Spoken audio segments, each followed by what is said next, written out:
Hello Aquarius. Hello कुंभ राशि वालों, कैसे हो आप सब। आई होप आप सब अच्छे होंगे, स्वस्थ होंगे, पॉजिटिव होंगे। आज की रीडिंग आपके लिए ही होने वाली है। No contact, contact, less contact on और situation, block situation, married, unmarried couples, extra marital affair, सभी के लिए इस रीडिंग में हम आपकी एनर्जीज़ देखेंगे, आपके पार्टनर की एनर्जीज़ देखेंगे। अगर पहले हम आपकी एनर्जी देखेंगे, आपकी एनर्जी आपको रेजोनेट होती है तो जब भी रीडिंग होगी वो आपके पार्टनर की एनर्जीज़ हो सकती है। तो स्टार्ट करते हैं। और अगर मेरी चैनल पर नए आए हैं तो मेरी चैनल को लाइक, शेयर एंड सब्सक्राइब करना ना भूलें। ये रीडिंग 3 डेक से होने वाली है। करंट फीलिंग्स, हिडन फीलिंग्स, उनकी डीप डार्क फीलिंग्स आपके लिए क्या है, और टैरो डेक से भी हम देखेंगे कि कौन से साइंस निकल कर आते हैं। चलिए स्टार्ट करते हैं फटाफट से रीडिंग। आपके पार्टनर का 3 बार नाम ले और इस एनर्जी को क्लेम करना ना भूले। कमेंट बॉक्स में हर हर महादेव, ओम नमः शिवाय लिखना ना भूले। यूनिवर्स मुझे बताएं, मेरे व्यूवर्स जो भी एक्वेरियस राशि के हैं उनके पार्टनर की करंट फीलिंग्स क्या है। करंट फीलिंग्स ये 2K में भी आप चला के देख सकते हो। 4 of cups with emperor, 2 of wands, 7 of pentacles. मेरे व्यूअर्स जो रीडिंग देख रहे हैं उनकी एनर्जी क्या है।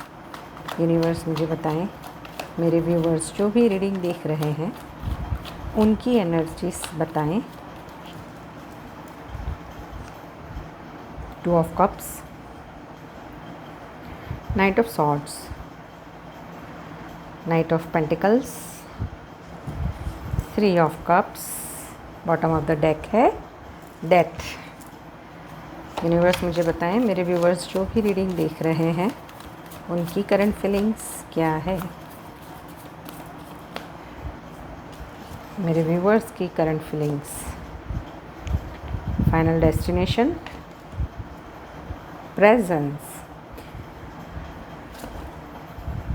Mistrust, heart beat. देखिए मेरे व्यूवर्स यानी कि आप लोग जो भी कुंभ राशि के हो,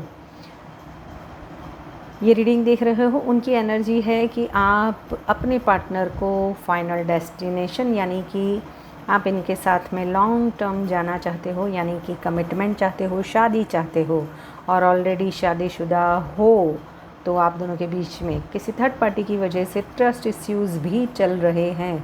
हो सकता है आपके पार्टनर ने आपको धोखा दिया हो या कुछ बातें आपसे छुपाई हो, और उस वजह से थर्ड पार्टी की वजह से आप दोनों के बीच में काफ़ी प्रॉब्लम्स क्रिएट हो रहे हैं। बट कितनी भी लड़ाई क्यों ना हो जाए एक्वेरियस, आपके माइंड में आपके पर्सन 24/7 चलते रहते हैं। ये आपकी रीडिंग यानी ये आपकी एनर्जीज़ है। आप उन्हें भूल नहीं पा रहे हो।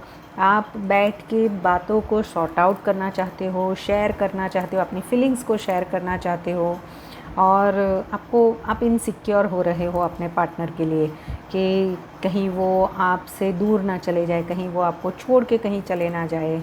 बट आप इतनी हड़बड़ी में भी कोई निर्णय नहीं ले रहे हो। आप जो है वो बिल्कुल गो थ्रू स्टेडी जा रहे हो, क्योंकि आपको इस रिश्ते में स्टेबिलिटी चाहिए।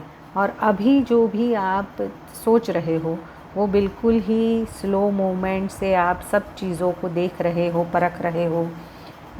अगर ऑलरेडी कपल हो तो थर्ड पार्टी की वजह से अगर कोई प्रॉब्लम्स क्रिएट हुए थे तो आप वहाँ पर भी कुछ कॉम्प्रोमाइज़ करने के लिए तैयार हो। अगर नहीं हो तो आपके पार्टनर के साथ में आप फिर से रीयूनियन चाहते हो, और अभी आप है ना अपनी लाइफ को एंजॉय कर रहे हो। यानी ये सब माइंड में चल रहा है आपके, but back of the mind भले ही ये कुछ चल रहा हो, बट ऊपर सतह ही है, ऊपरी जो है वो आप ऐसे दिखा रहे हो कि मुझे तो कोई फ़र्क नहीं पड़ता, मैं तो बिल्कुल ही मीन्स फीलिंग लेस अपने आप को आप बता रहे हो।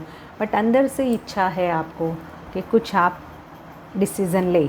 अगर सिंगल हो तो आपके पार्टनर के साथ में आउट ऑफ द बॉक्स जाके भी कुछ सोच रहे हो। यहाँ पे डिफरेंसेस मुझे दिखाई दे रहे हैं, एक मैरिड एक अनमैरिड भी हो सकता है।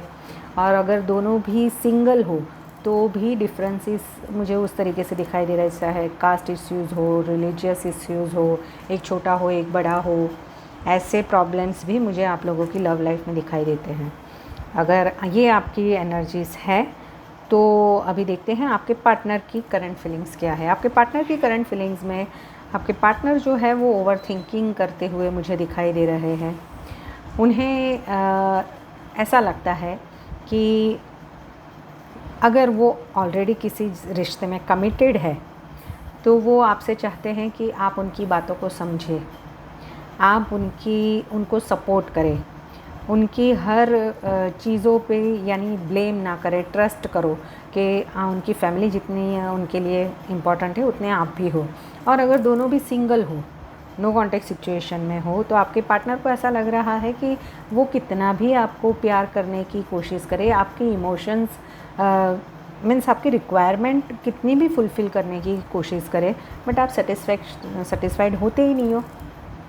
आपकी इमोशनल जो सेटिस्फेक्शन है वो कभी पूरी होती ही नहीं है। वो बार बार आपसे, अगर आप नो कांटेक्ट में हो तो आपके पार्टनर आपको कॉल मैसेजेस कर रहे हैं तो आप वो उनके कॉल मैसेजेस का आंसर नहीं कर रहे हो। कहीं ना कहीं आप ओवर थिंकिंग में इतने लगे हुए हो कि बस पीछे की बातों को या तो कुछ पकड़ के बैठे हो, या इमोशनली स्टक हो चुके हो, या रूठ गए हो अपने पार्टनर से कि आपको बात ही नहीं करनी है, ऐसा आपके पार्टनर को लग रहा है। बट वो अगर आपसे कंसर्न करने की कोशिश कर रहे तो आप तो उन्हें कनेक्ट कर ही नहीं रहे हो। सेम टाइम पे उन्हें लगता है कि आप ये रिश्ते को अपने हिसाब से चलाना चाहते हो। उन्हें लगता है कि आप इस रिश्ते में लव तो है, आप दोनों भी तरफ से प्यार है, बट किस अथॉरिटी आपके पार्टनर जो है वो अपने हाथ में लेना चाहते हैं इस रिश्ते की।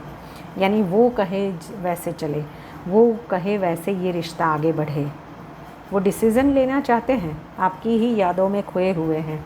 नो कांटेक्ट में हो तो भी वो आप ही के बारे में, आपके साथ में बिताए हुए वक्त को सोच के आपको मिस कर रहे हैं।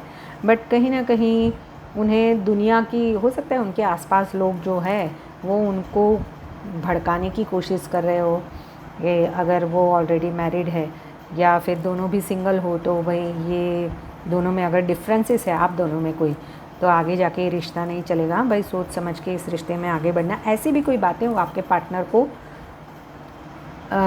बता रहा है। उस वजह से आपके पार्टनर कंफ्यूज है स्टेबिलिटी को लेकर, इस रिश्ते में आगे बढ़े ना बढ़े, क्या करे क्या ना करे।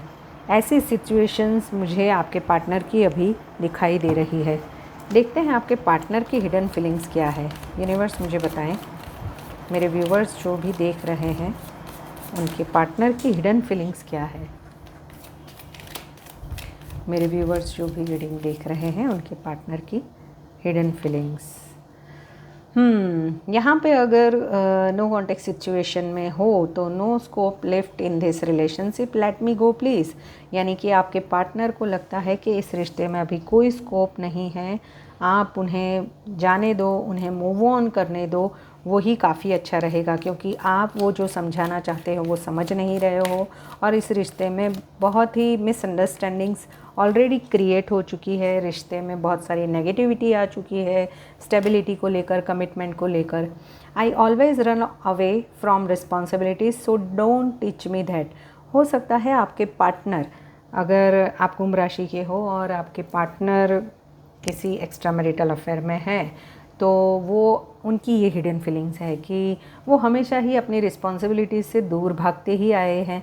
अगर आप उन्हें कुछ समझाने की कोशिश करते हैं तो वो समझ नहीं पा रहे हैं कि आपके लिए क्या इम्पोर्टेंट है, उनके लिए क्या इम्पोर्टेंट है। यहाँ पे मैं राशियाँ बताऊँ कि आपके पार्टनर की राशियाँ हैं कैंसर, स्कॉर्पियो, पाइसिस, एरिस, लियो, सेजिटेरियस, टॉरस, वर्गो, कैप्रिकॉन। यहाँ पर मुझे कर्क राशि और लियो राशि काफ़ी प्रोमिनेंट दिखाई दे रही है। आपके पार्टनर हो सकते हैं, उनकी बर्थ डेट में मुझे 4 नंबर, 2 नंबर, 7 नंबर, 4 नंबर ज़्यादा प्रोमिनेंट दिखाई दे रहा है। आपके पार्टनर है ना, ज़िद्दी बहुत है, ज़िद्दी है, स्टबन है, कंट्रोलिंग नेचर वाले हैं, अपने हिसाब से आपको चलाना है, इस रिश्ते में वो कहे वैसे चलना है, ऐसी फीलिंग्स ज़्यादा है। I am not loyal towards you, guilt is taking me away. हो सकता है आप जिस पर्सन से डील कर रहे हो वो पर्सन आपसे दूरी इसके लिए ही बना रहा है क्योंकि उन्हें गिल्ट है कि आप जो चाहते हो वो आपको वो दे नहीं सकते और आप उन सब चीज़ों के लिए मान नहीं रहे हो। ऑलरेडी वो कहीं कमिटेड है तो वो आपको कमिट नहीं कर सकते, उसी वजह से वो आपसे दूर भी जा रहे हैं और वही उनको जो गिल्ट है वही उन्हें आपसे दूर कर रही है। और क्या है मेरे पार्टनर्स, मेरे व्यूवर्स के पार्टनर की, money gives me more happiness then you so let me earn it first. आपके पार्टनर अभी अपनी स्टेबिलिटी पे, अपने जो फोकस यानी पैसों के बारे में ज़्यादा सोच रहे हैं, पैसों के फाइनेंशियल स्टेबिलिटी के बारे में ज़्यादा फोकस कर रहे हैं। अभी इस रिश्ते के बारे में सोचते हुए कम दिखाई दे रहे हैं। ये पर्सन है ना, ओवर थिंकिंग बहुत ही कर रहे हैं। यूनिवर्स मुझे बताएं मेरे व्यूअर्स के पार्टनर की करंट फीलिंग्स। हाँ, बट सीक्रेट लव हो सकता है, आप किसी स्पिरिचुअल जर्नी में हो, फाइनेंस को बैलेंस करने की कोशिश की जा रही है आपके पार्टनर के द्वारा। बट आप दोनों के बीच में कितनी भी दूरियां क्यों ना हो, आपके पार्टनर हमेशा ही आपको मिस करते हैं, याद करते हैं। Our love is stronger than the distance between us. और वो मेमोरीज यानी कि आपकी यादों में ही जब ये रीडिंग आपके सामने आएगी खोए रहे हैं और खोए रहते हैं। तो आने वाले टाइम में मुझे ज़्यादा से ज़्यादा 2 वीक्स या 2 मंथ्स में आप दोनों के बीच में कुछ चीज़ें स्टेबल होती हुई दिखाई दे रही है। तो ये थी एक्वेरियस राशि वालों आपकी रीडिंग। ऐसे रीडिंग्स को देखने के लिए मेरे चैनल को लाइक शेयर एंड सब्सक्राइब करना ना भूलें। Till then bye bye.